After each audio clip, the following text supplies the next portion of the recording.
ఈరోజు నేను చేసే రెసిపీ వచ్చేసి గుమగుమలాడే నోరు ఊరించే పప్పుచారు. పప్పుచారు తయారు చేయడానికి కావలసినవి: చిన్న సైజు సొరకాయ, 4 టమాటాలు, 2 పచ్చిమిరపకాయలు, 5 చిన్న ఉల్లిపాయలు, టీ గ్లాస్ కందిపప్పు. కూరగాయలన్నీ నేను చూపించిన విధంగా ముక్కలు కోసుకుని ఒక ప్లేట్లో రెడీ పెట్టుకోవాలి.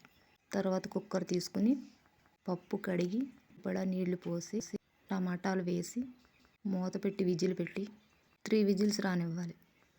పప్పు ఉడికిన తర్వాత గరిటెతో బాగా మెదిపేసి సొరకాయ ముక్కలు, బెండకాయ ముక్కలు అన్నీ వేసేయాలి. వాటర్ పోసి మరగనివ్వాలి. ఒక గిన్నెలో చింతపండు వేసి వాటర్ పోసి నానబెట్టాలి.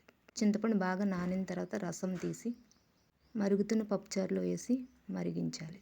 పచ్చివాసన పోయే మధ్యలో గరిటెతో తిప్పుతూ ఉండాలి. సరిపడా ఉప్పు వేసుకోవాలి. పప్పుచారు మరిగిన వాసన వచ్చేంత వరకు మరిగించాలి. 1/2 స్పూన్ అల్లం వెల్లుల్లి పేస్ట్ వేసుకోవాలి. కొత్తిమీర కాడలు కట్ చేసి వేసుకోవాలి. కొంచెం కరివేపాకు కూడా వేసుకోవాలి.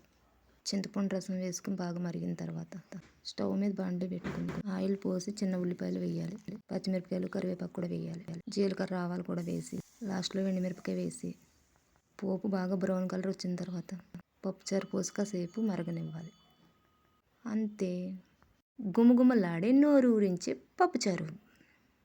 Thanks for watching.